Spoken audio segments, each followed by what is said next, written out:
back to the lovely Edge of Yellow, everyone. I'm your host, Swift Edge, and today we are once again back on Kane Pixels channel because Kane is blessing us once more with another Backrooms video. This one's a little bit shorter, but this one I really want to focus on just because with Kane's videos, there's always so much to digest and always look at and analyze, and this one is called Lighting and Tile Survey, and it looks like these scientists are really trying to figure out what the crap is the material in this place, so let's go ahead and dive into it.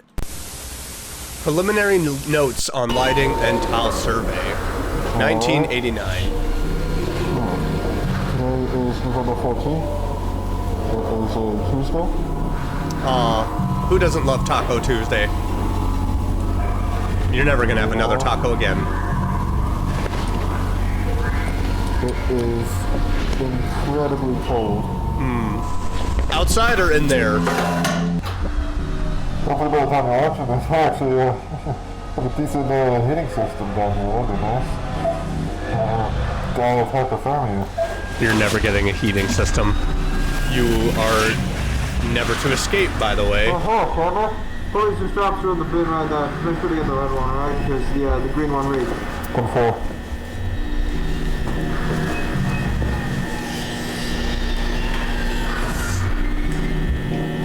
I'm getting such creepy vibes from this. What the heck?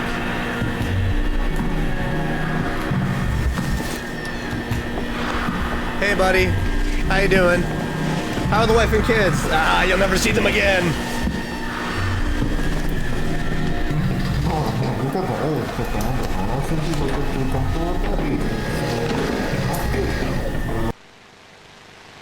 I'm sorry, what happened? Oh, that panel definitely looks out of place. Yoink, come here!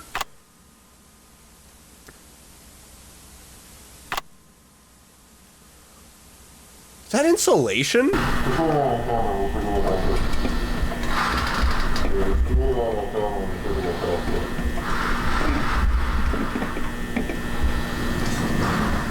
no insulation on top, and I'm seeing a bunch on the floor above. Okay, so no insulation. Never mind, sorry. There's ventilation as well. You see that? You see the vents? Yeah, it goes around the box to the right. Yeah, some of it's insulated, I think. I don't know. I'm not a vent guy. I don't know. Okay, so there is some insulation around there. No rust. Okay, so this looks like stuff you would find in an office. Like, this is tiling and roofing and ceiling work that you would normally find in a lot of commercial office buildings. So again, what the heck is going on with the back rooms? I think.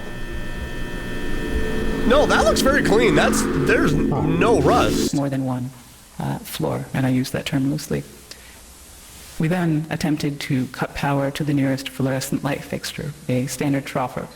However, we were unable to isolate the power source, and the conduit remained live, despite the absence of any visible external power supply.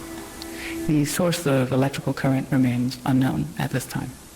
Using an insulated toolkit, we carefully isolated the light fixture from its electrical conduit, extracted the troffer from the ceiling, and transported it back inside, back to standard for analysis. And they added a 0.5 meter sample of conduit was also taken, with all exposed wiring safely secured afterwards in the ceiling. So the ceiling tile extracted measures 1.27 meters by 1.14 meters, which is certainly not standard, but it's composed primarily of mineral fiber. It seems normal in composition, has a fissured texture with mild tegular edges. So just after initial analysis, the composition of the tile estimated is around 60% mineral wool, which is fibers of amorphous silicate, usually derived from, I think it's basalt or slag, around 20% expanded perlite. I think the biggest question they're really trying to figure out with the survey is, where is this dimension getting those materials to do all this? Because there has to be something grand behind it for the composites to be like that, for the minerals to be all put together. They have to be pulled in from somewhere, because otherwise the dimension is literally forming itself. Which is primarily of silicon dioxide and aluminum oxide, and the rest is a undefined mixture of silicate material, some starch, latex polymers, and some organic fibers derived from plant materials. Recycled cellulose, really.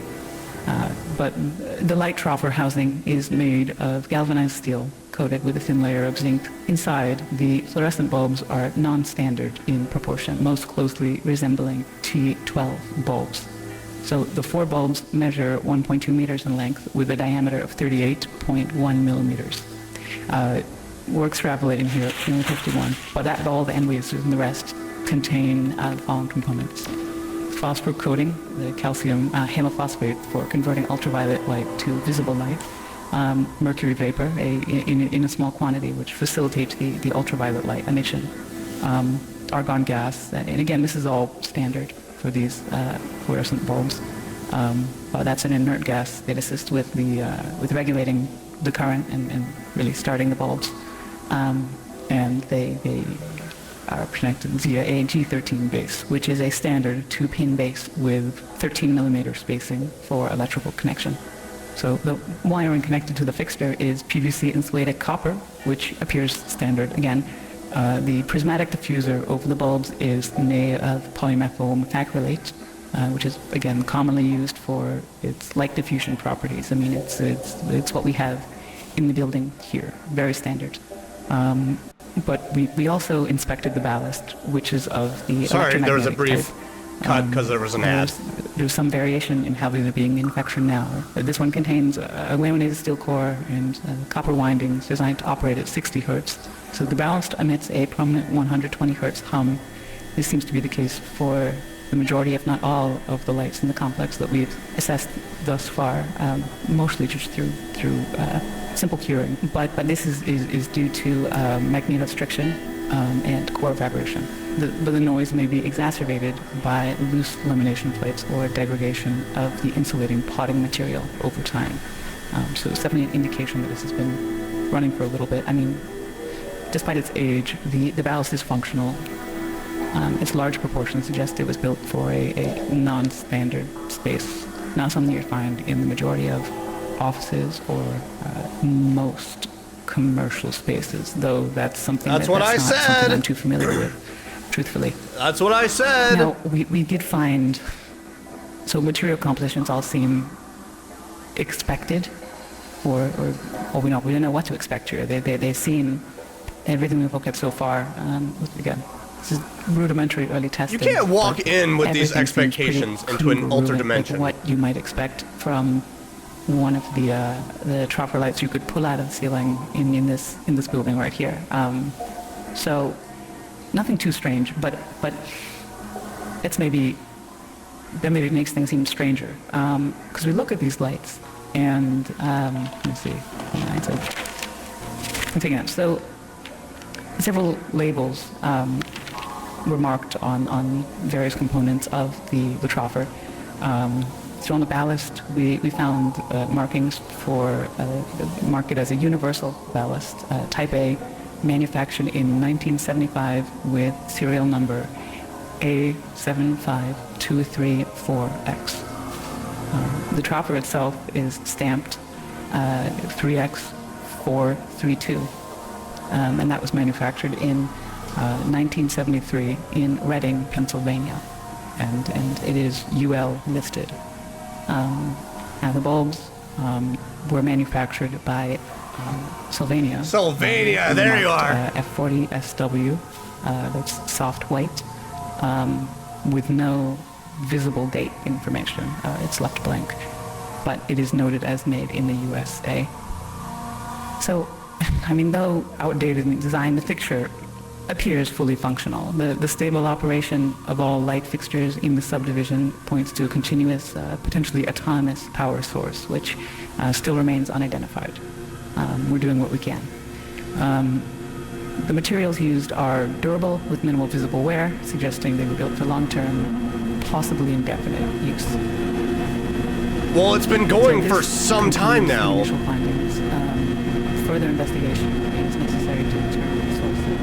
It's been going for a very long time. But here's the thing. Okay, so looking at a lot of this, when you see a lot of this, this is essentially saying, because then it gets rid of that entire concept of, oh, this dimension, the Backrooms, is forming everything itself. No, somehow it's taking it all, but something is structuring it all to mimic our world spaces, which makes me go, okay, so did the Backrooms form in the last 50 years within this world, or has it been around for so long? Like, when you think, okay, let's go back to Renaissance times, would it have taken materials from that world, and all of a sudden you have basic light fixtures of torches and whatnot, and basic brick and wood, and did it just change with the times? Because now you gotta ask the question, how long has the Backrooms been around? Has it been a thing for many years, or has it just suddenly started